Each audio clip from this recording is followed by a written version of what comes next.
Conhecimento especializado, experiências e observações pessoais.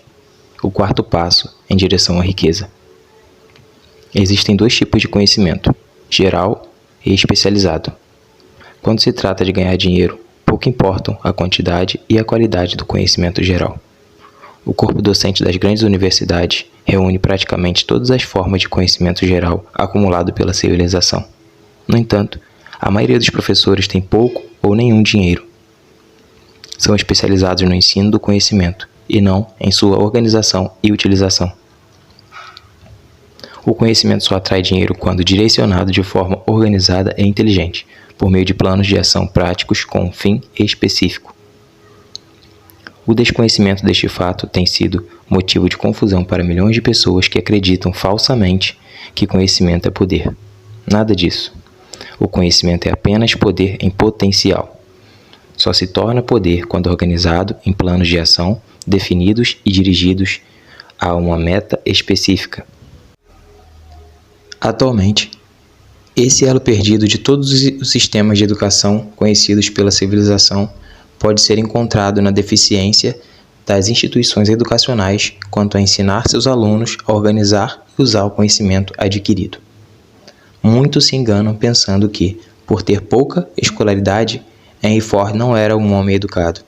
Aqueles que cometem esse erro não conhecem a vida de Henry Ford, nem entendem o verdadeiro significado da palavra educação, de origem latina, de educo, que quer dizer fazer crescer, revelar, desenvolver de dentro para fora.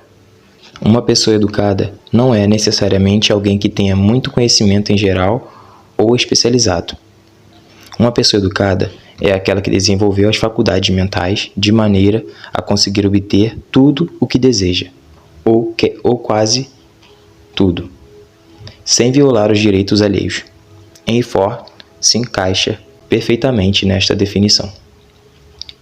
Durante a Segunda Guerra Mundial, um jornal de Chicago publicou alguns editoriais nos quais, entre outras declarações, chamava Henry Ford de pacifista ignorante. Ford se sentiu atingido e entrou com uma ação contra o jornal por calúnia e difamação. Quando a ação foi a julgamento, os advogados do jornal alegaram inocência e convocaram o próprio Ford ao banco das testemunhas, com o propósito de provar ao júri que se tratava de um ignorante. Várias perguntas lhe foram feitas, com a intenção de tornar evidente sua ignorância generalizada, ainda que possuísse um conhecimento relativo à fabricação de automóveis. Entre as perguntas estavam estas: quem foi Benedict Arnold? Quantos soldados os britânicos enviaram aos Estados Unidos para reprimir a rebelião de 1776? A essa última Ford respondeu: ignoro o número exato de soldados enviados pelos britânicos, mas ouvi dizer que foi consideravelmente maior que o número dos que voltaram. Finalmente, cansado do interrogatório e irritado com uma pergunta especialmente ofensiva, inclinou-se, apontou o dedo para o advogado e disse: vamos imaginar que eu quisesse responder à tolice que acabou de me perguntar, ou a qualquer um dos outros disparates que vem perguntando. Deixe-me lembrá-lo de que tenho uma série de botões na minha mesa.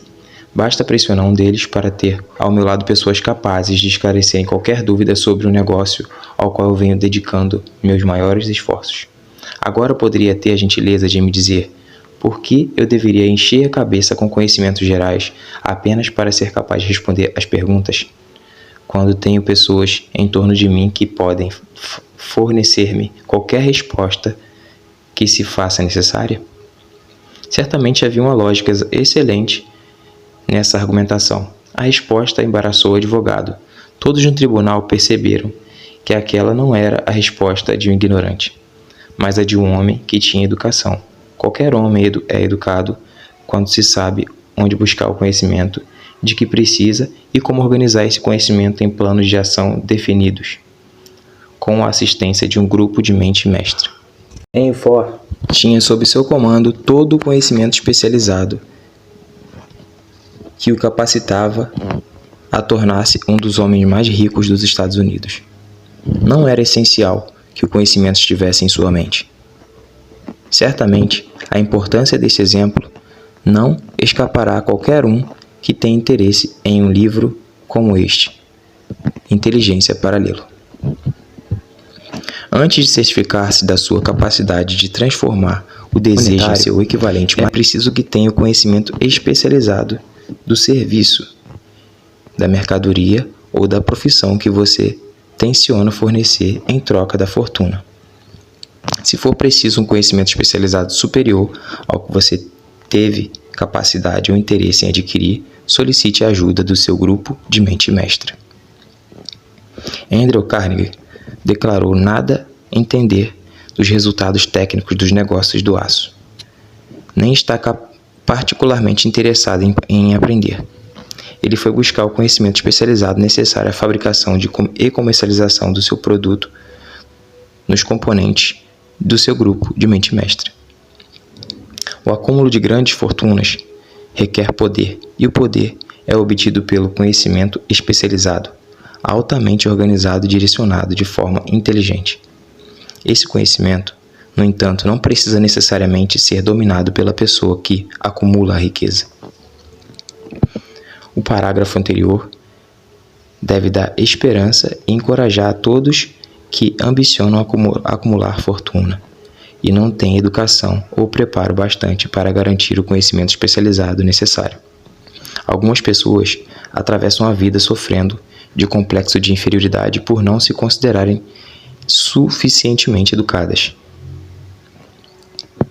Aquele que consegue organizar e liderar um grupo de indivíduos, de mentes mestras, com o conhecimento necessário, a acumulação de dinheiro pode considerar-se tão capaz quanto qualquer membro do grupo. Se você se sente inferior por ter estudado pouco, lembre-se disso.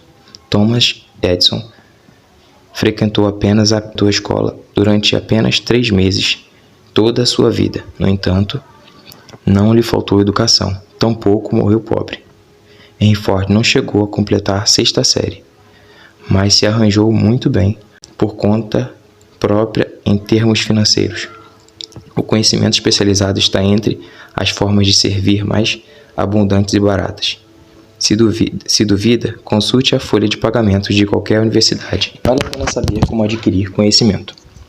Em primeiro lugar, decida o tipo de conhecimento especializado que você precisa e o propósito a que se destina. O seu objetivo e a meta que tem em mente determinam, em grande parte, o tipo de conhecimento necessário. Resolvida essa questão, a providência seguinte é conseguir informações precisas acerca de fontes confiáveis de conhecimento. As mais importantes são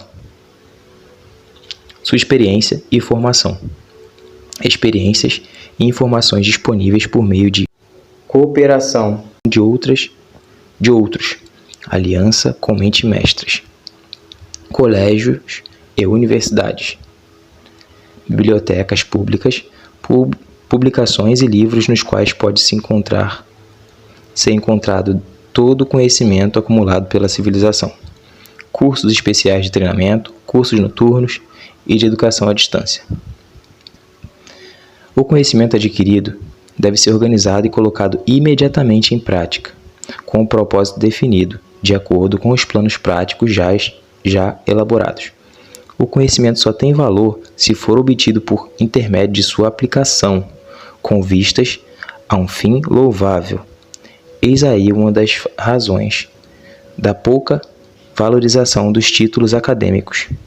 Eles representam nada mais do que conhecimento variado. Se você pretende continuar a estudar, determine primeiro o propósito desse conhecimento adicional e depois procure fontes confiáveis em que possa obter tal tipo de informação. Indivíduos bem-sucedidos em todos os setores nunca param de estudar, buscando aprender sempre mais sobre o que se relaciona ao seu maior propósito, negócio ou profissão. Os mal-sucedidos frequentemente cometem o erro de acreditar que o período de aquisição de conhecimentos termina com a formatura. Na verdade, as instituições de ensino fazem pouco mais do que simplesmente mostrar o caminho para a aquisição de conhecimentos práticos. Este mundo transformado em que vivemos trouxe a necessidade de mudanças importantíssimas nas políticas educacionais. A ordem do dia é especialização. Essa afirmativa foi enfatizada por Robert Murray, encarregado de contratações da Universidade de Colômbia. O texto encontra-se reproduzido a seguir. Os especialistas mais procurados. Os candidatos com algum tipo de especialização são particularmente requisitados pelos empregadores, graduados em administração de empresas, com treinamento em contabilidade e estatísticas, engenheiros de todas as áreas, jornalistas, arquitetos, químicos e também estudantes universitários do último ano que se destaquem em atuação e liderança. Aquele que tem um bom desempenho em sua área, um bom relacionamento com todos os tipos de pessoas e formação adequada possui nítida vantagem sobre o profissional estritamente acadêmico. Alguns, em razão das suas amplas qualificações, recebem várias ofertas de trabalho, até seis ao mesmo tempo às vezes, discordando da ideia de que o aluno de conceito A invariavelmente consegue os melhores empregos. Murray disse que a maioria das companhias não se preocupa apenas com resultados acadêmicos, mas também com as atividades exercidas e a personalidade do candidato. Um representante de uma grande indústria, líder no setor, ao escrever a Murray a respeito da possível contratação de alunos do último ano, disse: "Estamos interessados principalmente em encontrar pessoas que considerem fazer progressos excepcionais na área de gerenciamento. Por isso, demos mais importância às qualidades de caráter, inteligência, personalidade do que à formação específica."